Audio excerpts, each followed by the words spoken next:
अस्सलाम वालेकुम। मेरी आवाज़ आ रही है स्टूडेंट्स?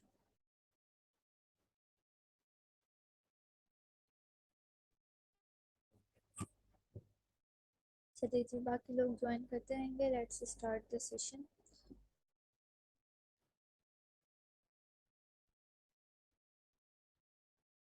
ओके, आज मुझे जो है वो आपको नया टॉपिक स्टार्ट करवाना था। बीजेटी से मैंने काफ़ी सारे क्वेश्चंस आपको क्लास में करवाए, और फिर जो है मैंने उससे रिलेटेड, बीजेटी से रिलेटेड मैंने आपको एक असाइनमेंट भी दिया हुआ है, तो ओके, होपफुली आप लोगों को कल जमा करवाना है। ठीक है।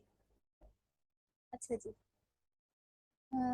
कल आप लोगों को असाइनमेंट भी जमा करवाना है, और कल आप लोगों का जो है वो यूनिवर्सिटी में ही क्विज है। ठीक है। और वो क्विज जो है वो बीजेटी से रिलेटेड ही होगा। बीजेटी के जितने सर्किट्स मैंने आपको दिए हैं, डीसी सर्किट्स, ठीक है, जो फॉर्मूलाज उसमें यूज हो रहे हैं उसी से रिलेटेड क्विज होगा।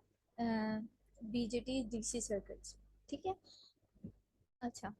सो आज हम जो है वो, ठीक है, आज हम जो है वो नया टॉपिक स्टार्ट करेंगे। अच्छा, आप लोगों के जो कोर्स आउटलाइन में है वो बीजेटीज और मॉसफेट्स के सिर्फ डीसी सर्किट्स ही हैं। ठीक है। पहले इंट्रोडक्शन है कि बीजेटीज और मॉसफेट्स होते क्या हैं, और देन सिर्फ डीसी सर्किट्स हैं। एम्पलीफायर्स आप इस कोर्स में नहीं पढ़ोगे। आप अपनी कोर्स आउटलाइन देखो तो एम्पलीफायर्स आपके होंगे ईसीडी के कोर्स में। नेक्स्ट कोर्स में जब आप ईसीडी पढ़ोगे तो वहाँ पे आप एम्पलीफायर्स डिजाइनिंग पढ़ोगे। ठीक है।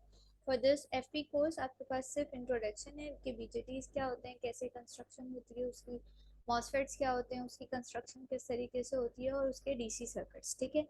तो बीजेटी का हमने देखा कि वो कैसे कंस्ट्रक्ट होते हैं, उसका फिजिकल स्ट्रक्चर किस तरीके से होता है, और फिर हमने उसके जो है वो डीसी सर्किट्स सॉल्व किए, और कुछ सर्किट्स मैंने आप लोगों को असाइनमेंट्स के लिए भी दिए। ठीक है। तो आई होप उसकी प्रैक्टिस हो गई होगी। कल आपका क्विज है, ठीक है, और कल ही आपको असाइनमेंट सबमिट करवाना है। ठीक है। तो होपफुली सबने उसकी प्रैक्टिस कर ली होगी अच्छे से। ठीक है। आज हम नया टॉपिक स्टार्ट कर रहे हैं। नया चैप्टर स्टार्ट कर रहे हैं, दैट इज मॉसफेट्स। ठीक है।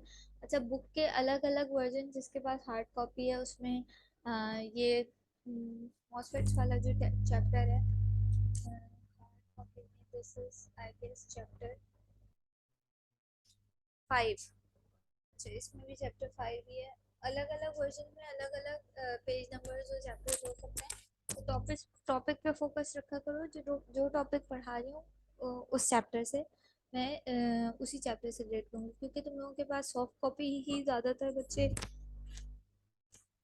यूज़ कर रहे हैं। तो this is chapter number 5 of your book. ठीक है। अच्छा जी, बात करते हैं मॉसफेट्स क्या होते हैं। जिस तरीके से बीजेटीज हमारे पास ट्रांजिस्टर्स होते हैं, इस तरह मॉसफेट भी एक तरह के हमारे पास ट्रांजिस्टर्स होते हैं। ठीक है। मॉसफेट्स जो है वो बहुत सारी एप्लीकेशन ऐसी हैं जहाँ पे आपके पास मॉसफेट्स को यूज़ किया जाता है ओवर बीजेटीज। ठीक है। इंटीग्रेटेड सर्किट्स होते हैं, और ये भी जो है ये किस तरीके से फॉर्म होते हैं, ये भी आपके पास एक सिंगल चिप पे, अगर आप मॉसफेट आपने कभी फिजिकली देखा हो तो जैसे ट्रांजिस्टर होता है उसी तरीके के शेप में होता है, और एक सिंगल चिप पे जो है वो यूजिंग सिलिकॉन इसे बनाया जाता है। ठीक है। अब इंटरनल स्ट्रक्चर क्या होता है ये अभी हम देखेंगे, लेकिन इसकी फैब्रिकेशन जो है वो एक सिंगल चिप पे ही, सिलिकॉन चिप पे हुई हुई होती है। ठीक है। अच्छा जी, मॉसफेट का साइज बहुत ज़्यादा छोटा होता है। ठीक है। इसलिए इसको बहुत सारी एप्लीकेशंस में यूज़ किया जाता है। अलग अलग एप्लीकेशंस में, अलग अलग सर्किट्स में अलग अलग यूज़ हैं। कहीं बीजेटीज यूज़ होते हैं, कहीं मॉसफेट्स यूज़ होते हैं। डिपेंड करता है कि किस तरह की सर्किट डिज़ाइनिंग एप्लीकेशन है। ठीक है। अच्छा जी,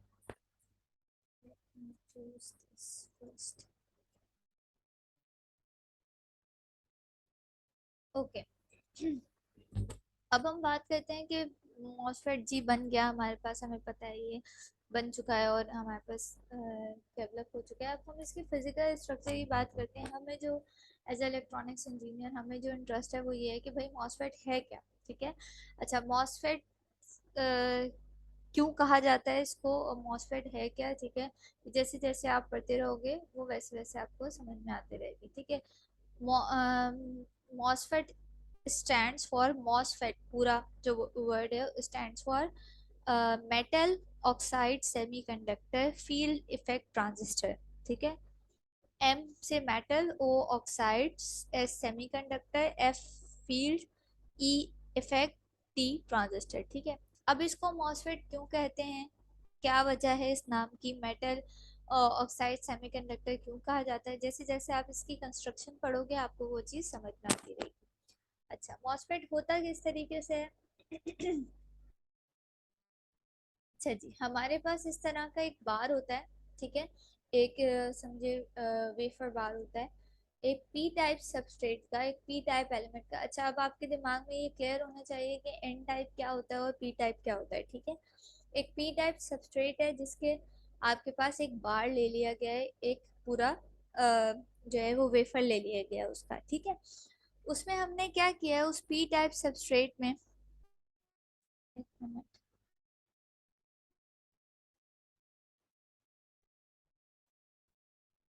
एक सेकंड, मेरे पास स्क्रीन गायब हो गई है।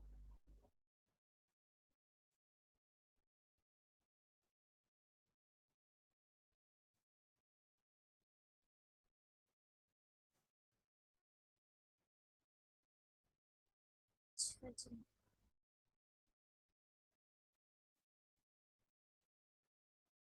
आप लोगों के पास स्क्रीन शेयर हो रही है, मेरे पास स्क्रीन गायब हो रही है। मोबाइल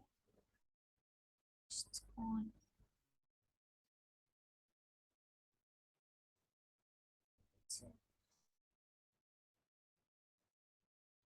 स्क्रीन शेयरिंग पॉज हो गई है।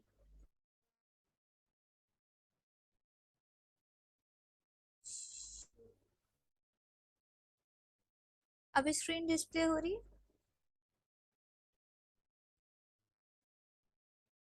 मेरे पास से आई थिंक पॉज हो गई थी तो वो शेयर नहीं हो रही थी। अब शो हो रही है, बुक नजर आ रही है आप लोगों को।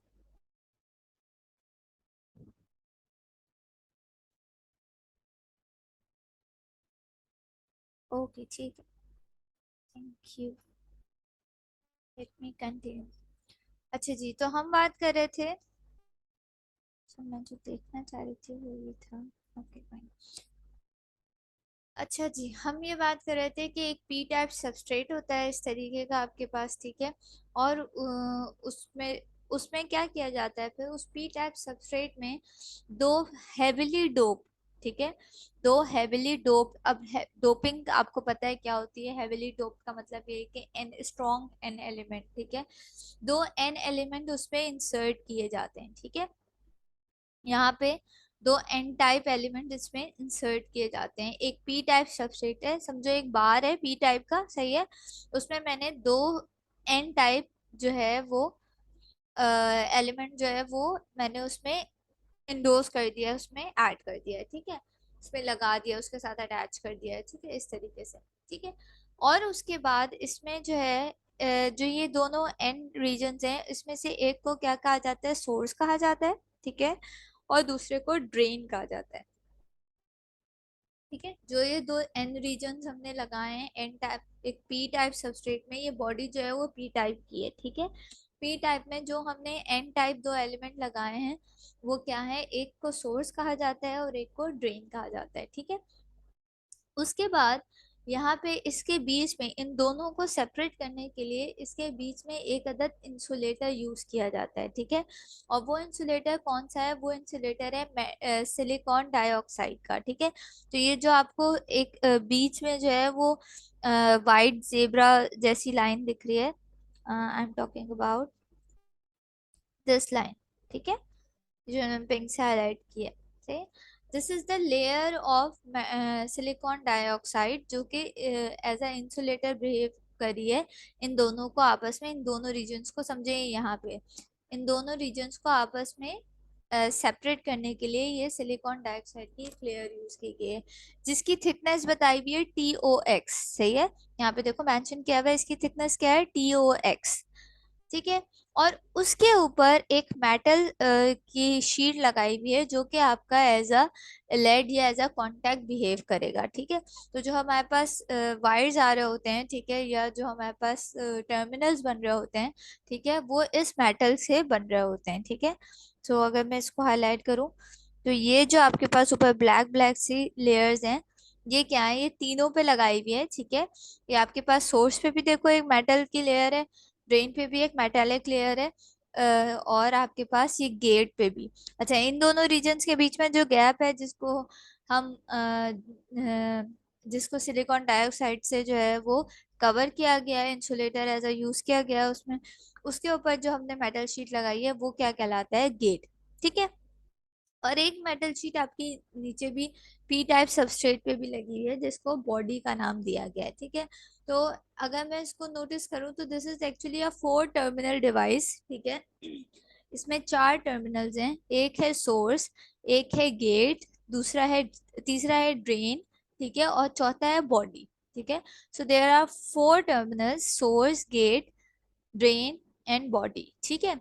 अच्छा, अब अब इससे एक चीज जो एक्सट्रैक्ट हुई है वो क्या एक्सट्रैक्ट हुई है, एक चीज जो एक्सट्रैक्ट हुई है वो ये है कि अब हमें समझ में आता है कि हम इसको मेटल मेटल ऑक्साइड सेमीकंडक्टर क्यों कहते हैं। मेटल ऑक्साइड सेमीकंडक्टर इसलिए कहते हैं क्योंकि हमने इसमें सिलिकॉन डाइऑक्साइड की एक जो है वो इंसुलेटर यूज किया है, जिसकी थिकनेस जो है वो TOX है, ठीक है। So that's why we are calling it MOS. MOS जो वर्ड आया है, MOS, MOS, metal oxide semiconductor, वो इस इसके फिजिकल स्ट्रक्चर की वजह से आया है, ठीक है। जब भी हमने फिजिकल स्ट्रक्चर डिस्कस किया उसकी वजह से ये मॉस नाम पड़ा है, ठीक है। बाकी इसको FET, फील्ड इफेक्ट ट्रांजिस्टर क्यों करते हैं, ये आगे क्यों कहते हैं, ये आगे मजीद आपको क्लियर हो जाएगा, ठीक है। तो अगर अपेरेंटली मैं देखूं तो मेरे पास ये एक मॉसफेट का स्ट्रक्चर है, इंटरनल स्ट्रक्चर है, जो कि एक पी टाइप सबस्ट्रेट में दो एन टाइप एलिमेंट ऐड किए गए हैं, और उनको अलग अलग टर्मिनल्स का, जिसको सेपरेट किया गया है सिलिकॉन डाइऑक्साइड से, ठीक है, और उनको अलग अलग टर्मिनल्स का नाम दे दिया है, that is source, gate, drain and body, ठीक है। अच्छा, जब इस पे वर्क हुआ और इस पे, अच्छा, इसके अलावा भी कुछ टाइप के मॉसफेट्स होते हैं जो पॉलीसिलिकॉन वगैरह से भी बने होते हैं, लेकिन क्योंकि ये इतने कॉमन हो गए हैं, ये मेटल ऑक्साइड सेमीकंडक्टर मॉसफेट्स इतने कॉमन हो गए हैं कि यूजुअली जनरली सबको मॉसफेट्स ही कहा जाता है, ठीक है। उनका अलग अलग नाम यूज नहीं किया जाता, ठीक है। उसके फिजिकल स्ट्रक्चर की वजह से कुछ नेम डिफरेंट है, लेकिन यूजुअली उनको जो है वो मॉसफेट्स ही कहा जाता है जनरली, ठीक है। अच्छा, अब अगर मैं स्ट्रक्चर को नोटिस करूं तो मुझे क्या दिख रहा है, मुझे ये दिख रहा है कि भाई बीच में पी टाइप, ये पूरा जो ग्रीन ग्रीन है ये पी टाइप सबस्ट्रेट है, पी एलिमेंट है मतलब, और ये जो ग्रे दो हैं ये एन एलिमेंट है। इसका मतलब मेरे पास यहाँ पे दो जो है वो पीएन जंक्शन क्रिएट हो रहे होंगे, ठीक है। एक पीएन जंक्शन कहाँ बन रहा होगा, गेट और सोर्स के बीच में, और एक पीएन जंक्शन कहाँ बन रहा होगा, क्या कहते हैं आपके पास, गेट और ड्रेन के बीच में, ठीक है। तो दो पीएन जंक्शन मेरे पास फॉर्म हो रहे होंगे, और मुझे कॉन्सेप्ट दिमाग में है, आप लोगों के भी ये कॉन्सेप्ट है कि पीएन जंक्शन क्या होते हैं। तो भाई जब मैंने पी और एन को साथ साथ रख दिया तो मेरे पास यहाँ पे पी और एन दो जंक्शन फॉर्म हो रहे होंगे, एक सोर्स और गेट के बीच में और एक गेट और ड्रेन के बीच में, ठीक है। अच्छा जी, जब इस पे काम हुआ और इसको सप्लाई, वोल्टेज सप्लाई, भी तो हमने कोई वोल्टेज सप्लाई की बात नहीं की है, लेकिन जब इस पे सप्लाई वोल्टेज गिवन दिए गए, ठीक है, तो देखा गया कि भाई ये जो पी सबस्ट्रेट है, यहाँ पे जो दो जंक्शन फॉर्म हो रहे हैं वो सोर्स और गेट और ड्रेन के बीच में हो रहे हैं। जो ये नीचे एक बॉडी दी हुई है, जो कि बॉडी टर्मिनल दिया हुआ है पी टाइप सबस्ट्रेट, इससे कोई फर्क नहीं पड़ रहा है सर्किट में, ठीक है, क्योंकि ये कोई जंक्शन फॉर्म नहीं कर रहा है, इसके साथ कोई अटैच जंक्शन नहीं है, ठीक है। इसके पास कोई एन टाइप मटेरियल नहीं है, तो इसका जो है वो there is no use of that, ठीक है। तो इसकी इसलिए इसको ग्रेजुअली जब इसको मजीद जो है वो डेवलप किया गया, तो पता चला कि भाई this body has no effect, ठीक है। तो इस वजह से इसको एलिमिनेट कर दिया गया, और अब ये 3 टर्मिनल डिवाइस ही रह गई है हमारे पास, that is gate, drain and source, ठीक है। हमारे पास 3 टर्मिनल मौजूद है, कौन से, गेट, ड्रेन और सोर्स, ठीक है। यहाँ तक बात क्लियर, किसी को यहाँ तक कोई बात समझ में नहीं आई हो तो आप पूछ सकते हैं। मॉसफेट का स्ट्रक्चर कैसा होता है, मॉसफेट कैसे बने, मॉसफेट को मॉसफेट क्यों कह रहे हैं, ये सारी चीजें क्लियर हैं तो मैं आगे बढ़ती हूँ।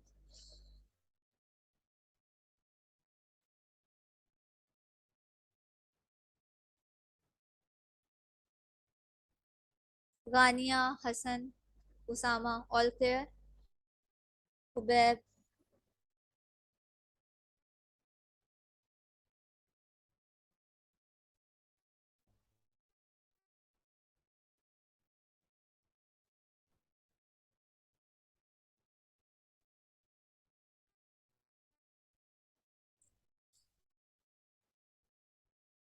खवातीनों हजरात, चैट बॉक्स पे लिख के बताइए।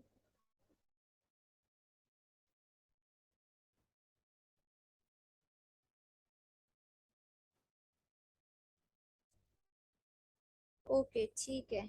अच्छा हाँ, मैंने जिस, ठीक है सही है। ओके, आगे बढ़ते हैं।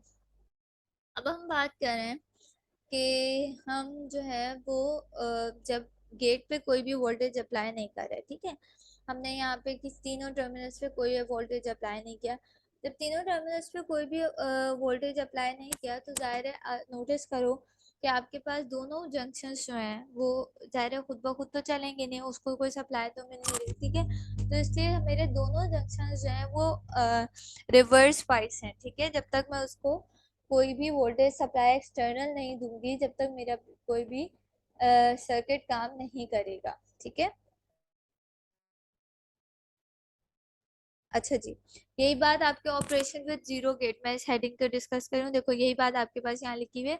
With zero voltage apply to the gate, two back diode exits in series between drain and source. दो डायोड एग्जिस्ट करते हैं आपके पास ड्रेन और सोर्स के बीच में। One diode is form PN junction between drain region and P type substrate, ठीक है। एक कहाँ कोई क्या फॉर्म कर रहा है पीएन जंक्शन, ड्रेन और पी टाइप सबस्ट्रेट में, और अदर जो है वो कहाँ हो रहा है पी टाइप में और सोर्स के बीच में।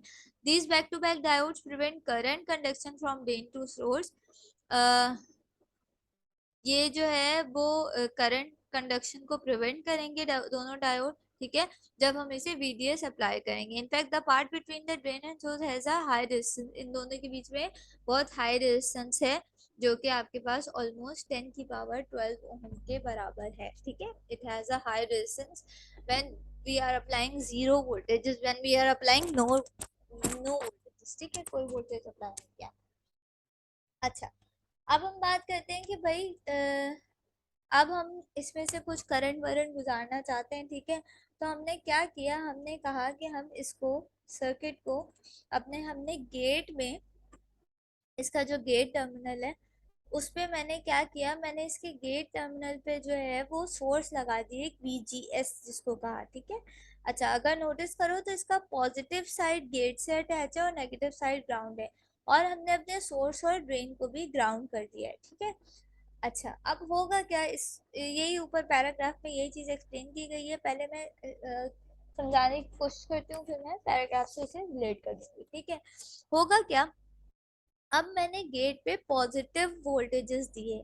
जब मैंने गेट पे पॉजिटिव वोल्टेजेस दिए तो मेरे पास यहाँ पे पी टाइप सबस्ट्रेट है ना, गेट पे मेरे पास क्या है, पी टाइप सबस्ट्रेट है। वो क्या करेगा, पॉजिटिव वोल्टेजेस पी टाइप मतलब पॉजिटिव चार्जेस होल्स, ठीक है। वो क्या करेगा, वो पॉजिटिव चार्जेस को रिपेल करेगा, ठीक है।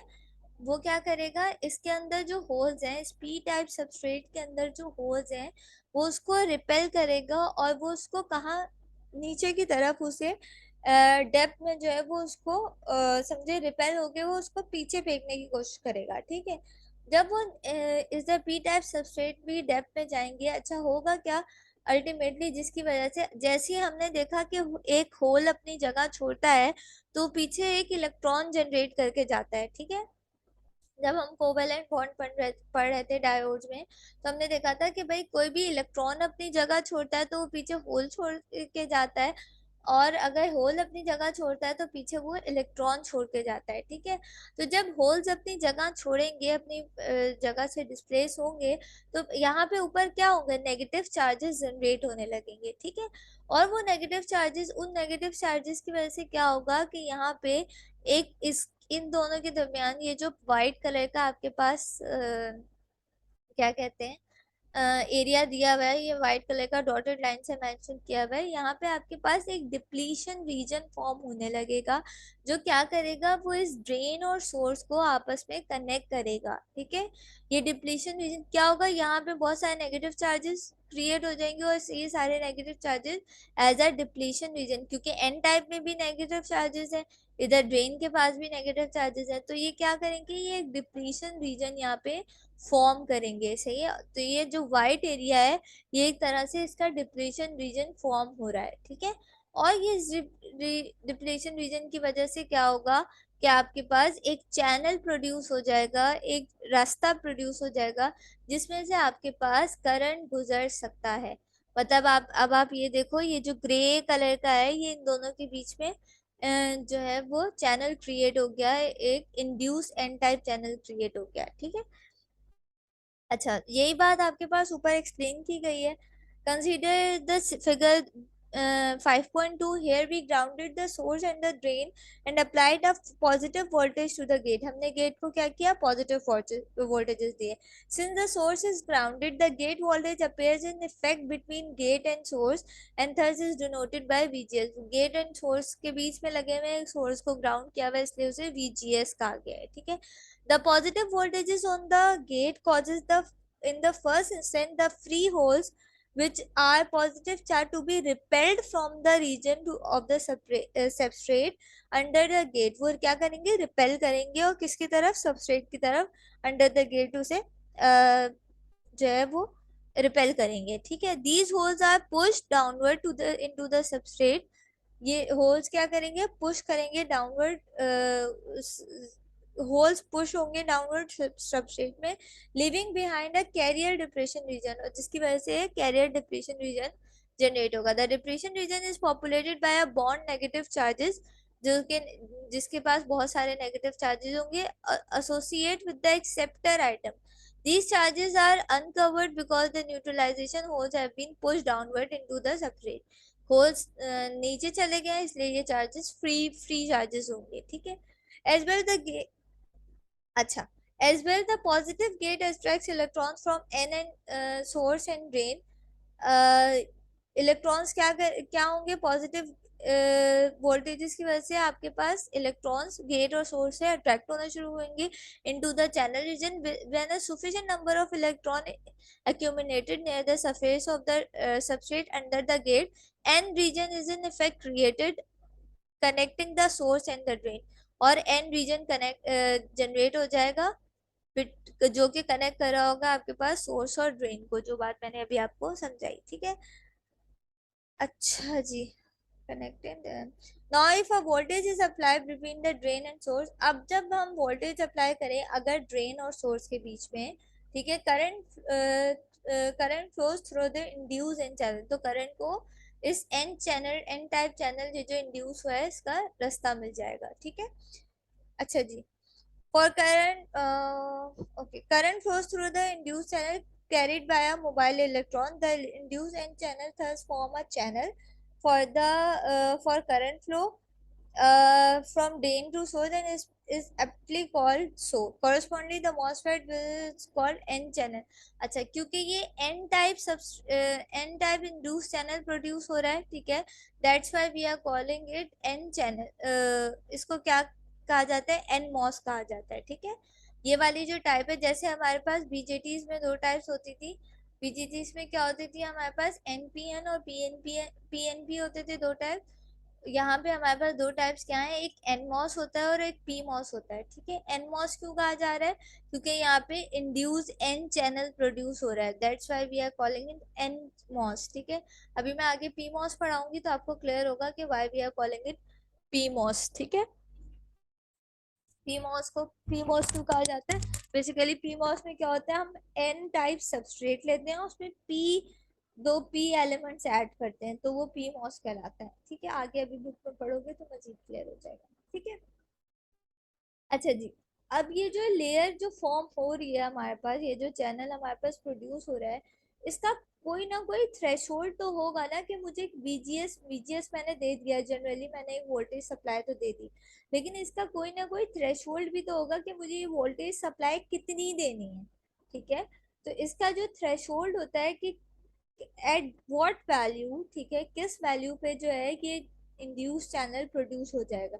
मतलब मुझे जाहिर है मुझे इतने वोल्टेजेस चाहिए ना जो मेरे पॉजिटिव चार्ज को रिपेल करके डाउनवर्ड पुश करे, और मेरे पास उसकी वजह से एन चैनल प्रोड्यूस हो, तो मेरी वोल्टेज सप्लाई भी तो इतनी स्ट्रॉन्ग होनी चाहिए ना कि मेरे पास वो उसे पुश कर सके और मेरे पास एन चैनल इंड्यूस हो सके। ठीक है, ये जो बीच में हमारे पास चैनल प्रोड्यूस हो रहा है ये चैनल बन सके। ठीक है, तो जाहिर है कोई ना कोई इस बीजीएस की कोई ना कोई वैल्यू होगी जो कि हमारे पास बता रही होगी कि हाँ भाई इस इतने वोल्टेजेस अप्लाई करोगे तो हमारे पास ये चैनल प्रोड्यूस होगा, इससे कम पे नहीं होगा।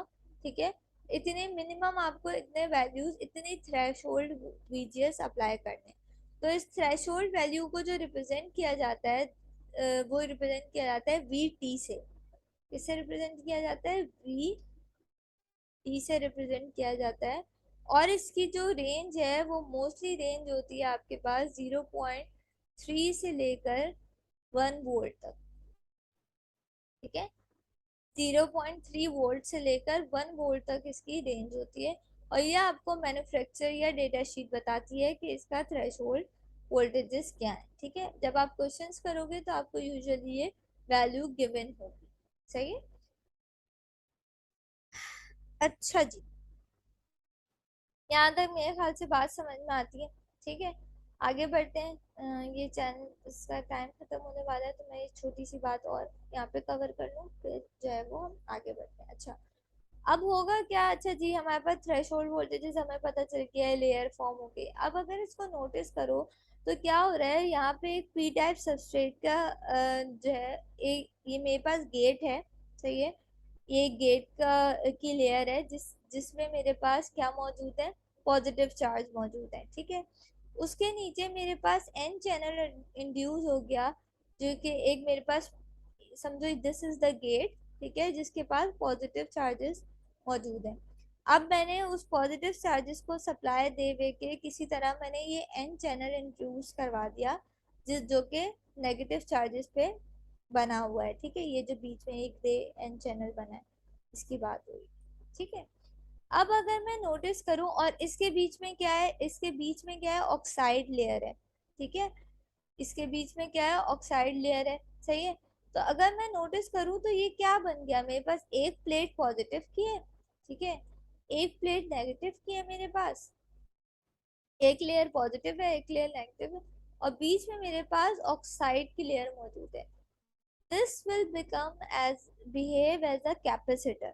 ठीक है, कैपेसिटर क्या होता है? पॉजिटिव प्लेट होती है, नेगेटिव प्लेट होती है, और बीच में आपके पास डाई इलेक्ट्रिक मटेरियल होता है। ठीक है, तो आपके पास यहाँ भी क्या फॉर्म हो रहा है? आपके पास इस तरह का capacitor, parallel plate capacitor form हो रहा है, जिसमें जो ये आपके पास ऑक्साइड लेयर है वो एज अ डाई इलेक्ट्रिक काम कर रही है। ठीक है, ये बीच में जो आपके पास ऑक्साइड लेयर है, I am talking about this. ठीक है, ये दो लेयर्स फॉर्म हुई है, उसके बीच में जो आपके पास ऑक्साइड लेयर है वो आपके पास ऐसा डाइलेक्ट्रिक फॉर्म हो रही है। तो it will behave as a capacitor, और इसकी एक पर्टिकुलर कैपेसिटेंस होगी। ठीक है, अच्छा जी, देखो ये एक्सप्लेन भी किया हुआ है यहाँ पे। The gate and the channel region of the MOSFET form a parallel plate capacitor with the oxide layer acting as a capacitor dielectric. The positive gate voltages causes positive charge to accumulate on the top of the capacitor. The corresponding negative on the bottom of the wheel is formed by the electron in the induced channel. ठीक है, तो ये क्या हो गया? ये as a capacitor behave करेगा आपके पास। ठीक है, अच्छा जी, हाँ, अच्छा जी, ये कैपेसिटेंस कब कब बिहेव करेगा, कब ये फॉर्म होगा कैपेसिटर? जब आपके पास जो आपके वीजीएस वोल्टेजेस हैं वो वीटी थ्रेशोल्ड वोल्टेजेस से ज्यादा होंगे। जाहिर है वोल्टेज थ्रेशोल्ड से ज्यादा होंगे तभी तो आपके पास लेयर बनेगी, और जब भी वो एज अ कैपेसिटर जो है वो बिहेव करेगा। ठीक है, अच्छा जी, अच्छा जी, हमने देखा कि भाई हमारे पास अकॉर्डिंग टू दिस फिगर हमने कोई एक्सटर्नल सोर्स नहीं दी हुई है। ठीक है, एक्सटर्नल सोर्स नहीं दी हुई है तो हमारे पास एक ही सोर्स है जो कि आपके पास इस VGS की वजह से प्रोड्यूस हो रही है। तो मेरे पास जो इस पूरे उसमें वोल्टेजेस होंगे वो यूनिफॉर्म होंगे और वो किसके बराबर होंगे, VGS के बराबर होंगे। ठीक है, मैंने क्योंकि कोई ड्रेन पे कोई वोल्टेजेस अप्लाई नहीं किए हुए, तो मेरे पास जो है वो यूनिफॉर्म वोल्टेजेस यहाँ पर प्रोड्यूस हो रहे होंगे जो इस VGS के बराबर होंगे। अच्छा जी। अच्छा, अब हमने कहा कि भाई VGS जो है वो हमारा क्या होता है, जो सप्लाई हम दे रहे हो, VT क्या होता है आपके पास, थ्रेशोल्ड वैल्यू। ठीक है, और अगर मैं इन दोनों का सब्ट्रैक्ट कर दूं, ठीक है, अपने VGS और VT को, तो मेरे पास क्या आ जाता है, मेरे पास ओवर ड्राइव वोल्टेजेस आ जाते हैं। ठीक है, इसका मतलब क्या है, ओवर ड्राइव वोल्टेजेस क्या है, कि जितना मेरे पास VGS की वैल्यू थ्रेशोल्ड से ज्यादा होगी, ठीक है, आई रिपीट, जितनी मेरे पास VGS वैल्यू वैल्यू थ्रेशोल्ड से ज़्यादा होगी, उतनी मेरे पास जो है वो क्या होगी, उसको मेरे पास ओवर ड्राइव वोल्टेजेस कहा जाएगा। ठीक है, the excess of VGS over VT is term the effective voltage और ओवर ड्राइव वोल्टेज। VGS में VT के अलावा जितने, क्योंकि ज़रूरी तो नहीं है ना कि मैं VGS उतना ही अप्लाई करूँ, मेरे पास VGS क्या है, एक पावर सप्लाई है। ठीक है, VGS की वैल्यू तो मैं कुछ भी रख सकती हूँ, VGS तो मेरे पास सोर्स है। ठीक है, लेकिन VGS की वैल्यू में जितनी ज़्यादा वैल्यू VT से ज़्यादा वैल्यू होगी, तो वो V ओवर ड्राइव कहलाएगी। मतलब VGS minus VT is equal to V over drive voltage. ठीक है, ये टर्म बहुत यूज होती है, ये बहुत ज़्यादा सर्किट में आगे आपके पास यूज होगा, तो इसको याद रखना। V ओवर ड्राइव वोल्टेजेस किसके बराबर होते हैं, VGS माइनस VT के बराबर होते हैं। ठीक है, अच्छा जी, अब हम आगे बढ़ते हैं। हम कहते हैं कि we can express the magnitude of the electron charge in the channel by, हम इलेक्ट्रॉन का जो मैग्नीट्यूड है उसको किससे रिप्रेजेंट कर सकते हैं, Q is equals to COX WL into V over drive. ठीक है, अब ये COX क्या है, WL क्या है, और V ओवर ड्राइव तो आपको समझ में आता है कि अब क्या है। ठीक है, वन बाय वन इसे देखते हैं। ये जो है, ये COX जो है ये क्या है, ये आपके पास ऑक्साइड कैपेसिटेंस है। ठीक है, जो अभी हमने हमने देखा था एक कैपेसिटर फॉर्म हो रहा है, उसकी जाहिर है कोई ना कोई कैपेसिटेंस भी होगी। तो this COX is equals to the oxide capacitance, जो कि आपके पास पैरेलल प्लेट कैपेसिटर फॉर्म हो रहा है। ठीक है, W is the width of the channel, ये जो आपके पास चैनल प्रोड्यूस हो रहा है, W क्या है, इसकी विथ है। ठीक है, कि क्या विथ है इसकी, और L इज द लेंथ। ठीक है, देखो L यहाँ पे शो भी किया हुआ है। W इसकी विथ होगी, विथ मतलब यू यू जितना डिस्टेंस होगा। ठीक है, वर्टिकल, और L इज द लेंथ, इन दोनों चैनल्स के बीच में जितनी लेंथ है वो L से रिप्रेजेंट की गई है। ठीक है, तो चार्जेस का मैग्नीट्यूड किस तीन चीजों पर डिपेंड करेगा, एक तो ऑक्साइड कैपेसिटेंस पे, ठीक है, दूसरी बात चैनल की विड्थ और चैनल की लेंथ पे, और तीसरी चीज क्या है आपके पास, V over drive voltage. V over drive voltage में क्या दोनों चीजें मौजूद है, VGS